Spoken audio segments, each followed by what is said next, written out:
এখন আমি আশা করব যে আমার মা বাবার উপর প্রতিনিয়ত যে অত্যাচার নির্যাতনের মাত্রা দিন দিন বেড়ে গেছে, এটার একমাত্র সুরাহা হবে আমার বড় ভাই যদি একটা কঠোর ভূমিকা নেয় এবং একটা ন্যায্য ভূমিকা নেয়। উনি কোনো কারোর উপর অন্যায় করুক, কারোর উপর প্রভাব খাটাক, আমরা এটা কখনো আশা করিনি, আমরা কখনো চাইও নাই। আমরা চাই শুধুমাত্র ন্যায় বিচার। এটা উনার কাছে তো আমাদের এটা একটা অলিখিত দাবি। এটা তো আমাদেরকে চাওয়া লাগে না, এটা তো উনি নিজে থেকেই করবে। তো আমি আশা করব আমার বড় ভাইয়ের বোধোদয় হবে এবং উনি এই সন্ত্রাসীদের বিরুদ্ধে, নির্যাতনকারীদের বিরুদ্ধে, জুলুমকারীদের বিরুদ্ধে একটা কঠোর হবে এবং উনি নিজেই নিজের প্রতি ইনসাফ প্রতিষ্ঠা করবেন। আমার আব্বা উনি এই এলাকার একটা প্রসিদ্ধ নামকরা লোক। উনি এই এলাকা একসময় নদী ছিল, নদী থেকে চর জাগছে, সেই চরকে এখন নগরায়ন করছে। এখানে আধুনিক সুযোগ সুবিধা, স্কুল, মসজিদ, মক্তব, রাস্তাঘাট সহ সব ধরনের সুযোগ সুবিধার ব্যবস্থা উনি করছে, উনার মাধ্যমে হয়েছে। তো উনি স্কুলের প্রায় প্রতিষ্ঠাতা এবং জমিদাতা এবং ২০ বছর ধরে উনি স্কুলের সভাপতি ছিলেন। ও উনাকে ওখান থেকেও ষড়যন্ত্রের মাধ্যমে উৎখাত করা হয়েছিল। স্কুলের নাম উত্তর পশ্চিম ছদ্মবেশ ২ নং সরকারি প্রাথমিক বিদ্যালয়। তো এই স্কুলের উনার স্বীকৃতি পর্যন্ত নাই, স্কুলের নাম তো উনার নামে নাই। স্কুলের সভাপতি এবং প্রতিষ্ঠাতা যে উনি, এটা স্কুলে একটা যে লেখা থাকার কথা ছিল, ওরা ষড়যন্ত্র করে ওই লেখাটা পর্যন্ত লিখে নাই, অর্থাৎ উনার স্বীকৃতিটা দিচ্ছে না। উনি মসজিদের, আমাদের সামাজিক মসজিদের উনি সভাপতি। দীর্ঘদিন যাবৎ উনি ক্যাশিয়ার, সেক্রেটারি, সভাপতি সহ এসব দায়িত্বগুলো পালন করে আসছে 50 বছর ধরে। উনাকে সেখান থেকেও বিভিন্নভাবে হেনস্থার মাধ্যমে উনাকে এখন ওই সভাপতি থেকেও বিভিন্ন প্রোগ্রামে উনাকে সভাপতি রাখা হয় না। আজকে উনার গায়ের উপর যে আক্রমণটা হয়েছে, উনাকে যে আঘাতটা করা হয়েছে, এটা বিচ্ছিন্ন কোনো ঘটনা না, এটা একটা ধারাবাহিক ঘটনার সর্বশেষ এই প্রক্রিয়া হচ্ছে। এটা এখানে অনেকেই জড়িত, অনেকেই উনার বিরুদ্ধে ষড়যন্ত্রে জড়িত আছে, আমাদের বাড়ির লোক, পার্শ্ববর্তী লোকজন সহ সবাই মিলে একটার পর একটা ঘটনা ঘটাচ্ছে। প্রায় 25 বছর ধরে অনেকগুলা ঘটনা ঘটছে, যে ঘটনার একটারও কোনো বিচার বা সাজা হয়নি। সেখানে ওরা এই প্রশ্রয় পাইতে পাইতে এখন একটা ছোট বাচ্চাও উনার গায়ের উপর আক্রমণ করতে একবার চিন্তা করে না। সেজন্য এই ছেলেটা একটা টোকাই ছেলে, সে আমার আব্বার গায়ের উপর আসছে। এই ছেলের নাম আকিব। সেই তেমন কোনো কর্ম করে না, মাঝে মধ্যে বাংলা শিপে যায়, কারোর সাথে যায়, কিছুদিন কাটায় আসে। ওর মা আমাদের বাড়িতে কাজকর্ম করে খায়, ওরা আমরা বিভিন্ন ধরনের সাহায্য সহযোগিতা করি।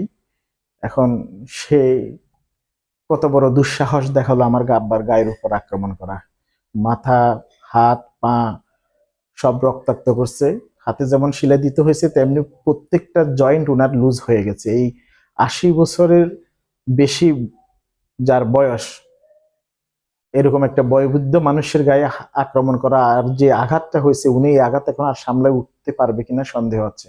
উনি এখন চলাফেরা করতে পারতেছে না, উঠতে পারতেছে না ব্যথায়।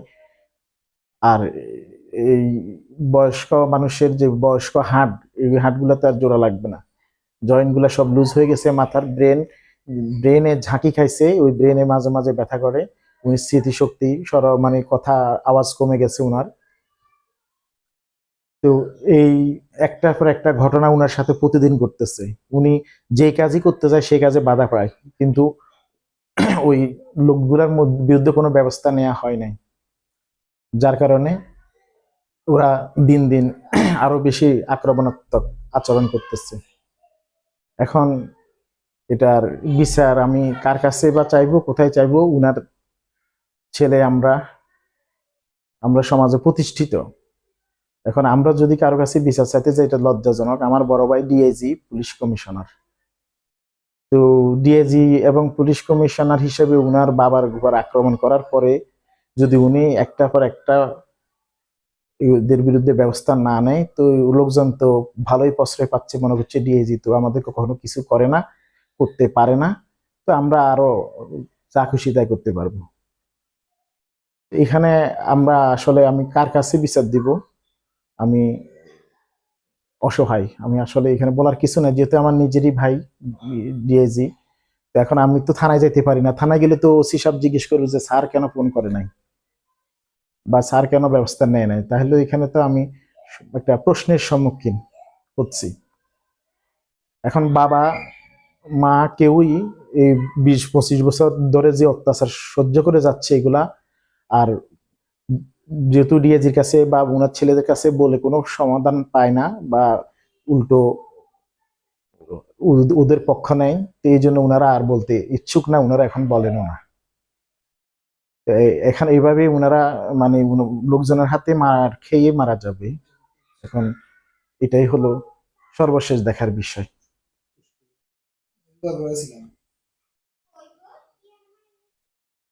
হ্যাঁ,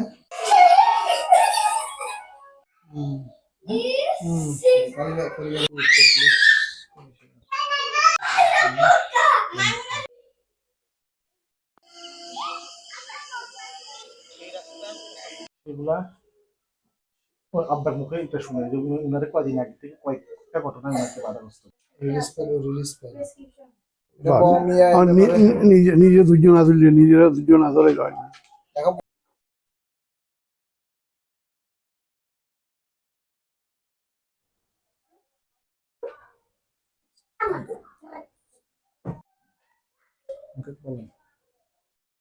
কিভাবে বুঝছো কি বলবো? প্রশ্ন করেন তাহলে বলতে পারবো। ওদের কি কারণে কিভাবে এটা হয়েছে? ওর ছেলের সাথে তো কে ওর কিছু ছেলেটা না। কে? ওই দিন ঘটনাটা এইভাবে আসরের আজান লাগবে অবশ্যই হবো। ওই ফুটবল মাঠে খোলা খেলে, তো এটা তো প্রাইমারি স্কুলের মাঠ। তো এগুলো যায় সবসময় বড় বড় বড় বড় বিয়া শাদি করে না, নাতি হতা আছে, এগুলো যাই ঝামেলা করে বহুদিন পর্যন্ত। তো এদিন কেন না আই যায় খুঁজছি গেল, আয় তবে ওদের বলাই করলাম তোমরা এখানে ঝামেলা করিও না, এটা প্রাইমারি স্কুলের ছাত্রছাত্রীর জন্য ছোট্ট একটা মাঠ, খেললে ওদের লই খেলবে, আর নইলে জায়গায় খালি থাকবে, তোমরা ঝগড়া বাজাইও না, ঝগড়া বাজাইও না। যখন এটা কইছি, কারণ এটা তো প্রতিষ্ঠান আয় করছি, স্কুল প্রতিষ্ঠান আমি করছি, জায়গা আমি দিচ্ছি, সব ব্যবস্থা আমার করা, তো কাজে আয় তো এগুলো একটু নজর বাজে, এই হিসাবে আমি যে তাদেরকে বাধা দিয়ে কই। তো এখানে গোল পোস্টের আয় উড়ে দিয়ে টানি, ছোট্ট ইয়ার গোল পোস্টের আয় উড়ে দিয়ে একার মধ্যে হালাই দিয়ে আর কেউ উড়ে চাই না, উড়েছে না পারাতে রয়ে গেছে। এখন রাকিব রাকিব কয় বা রাকিব কয় তো তুমি গিলে উঠেবা, তুমি কে? এটা স্কুলের, তাই বলে আয় তো কে নয়, আমি স্কুলের, স্কুল করছি আয়, করাইছি আয়, তো কাজে এরা তো স্কুলে আয় করিস, তোমরা বড় বড় ছেলেরা মাঠে খেলতে পারে, এখন মাঠ খালি খালি মাঠে না যাই ইয়ে ঝগড়া করে বলে আসে, এই ঘটনা আসে গিয়া। আর ইয়া তাকে ইয়া জাকারিয়ার বাইকর হতো এগুলো আর এইখানে জাকারিয়ার বাইকগুলো কিনা আয় করে গেছিলাম, ইয়া বাইক নাম এগুলো আয় বলে গেছে ইয়া জাকারিয়ার নাম কি নাম আজ তো ইয়ে হামলা তো হচ্ছে, পড়াতে যাইয়া ওই আর হাতে ছিল হাতের লাঠি, তো হলাই গেলা আই এমনি করি লাঠি দিয়া গুতাই সরা দিয়ে সরাইতে আমি গেছি, আর হাতে এই গুতাই সরাই আমি গেছি, আর হাতে আমার লাঠি হালাই, লাঠির দা হালাই, এখন আর দিয়ে আর লাঠি দিয়ে ফিরি এইগুলো ভাঙে গেছে আমার, যত আঘাত করছে এগুলো আর লাঠি দিয়ে আমার, আমি শুয়ে গেছি, গেন্দি ফিরে আসে আর যে লোকগুলো আছে সেগুলাই ওই আমার উপরে জিদ করি এগুলো আর এটাকে মীমাংসকরণ ছড়াই দিল ওরা দুই গিয়ে বাচ্চা জানি আর আনছে বেশি সব এই অবস্থা এটা তো মানে আগেও দীর্ঘদিন থেকে প্রবলেম গুলো হয়ে আসছে। এগুলো আমরা তো এগুলো হয়ে আইছে কি করবো কোথায় যাবো কাকে বলবো কোনো মেম্বার চেয়ারম্যান আঙ্গ এদিকে নাই সোনাগাজী থানার কোনো এগিয়ে লোক পাওয়া যায় না মেম্বারও পাওয়া যায় না চেয়ারম্যানও পাওয়া যায় না সেদিকে একটা প্রশাসনিকভাবে আমরা সেদিকে কোনো সচা পাই না এই একটা মুসিবত হয়ে গেছে প্রশাসনিক খুব একটা অসুবিধা আছে জটিলতা ডিএস হিসাবে এ ব্যাপারে কোনো পদক্ষেপ বা কিছু বলছে কিনা?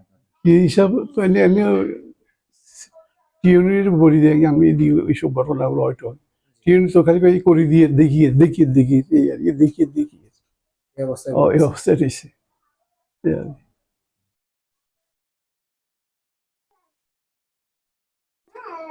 থানাতে অভিযোগ আছে অভিযোগ নম্বরটা সেদিন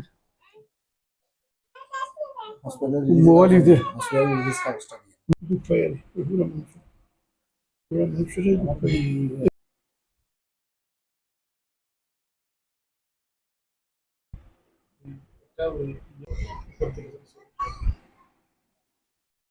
যেটা পরবর্তীতে আমাদের সিকিউরিটির জন্য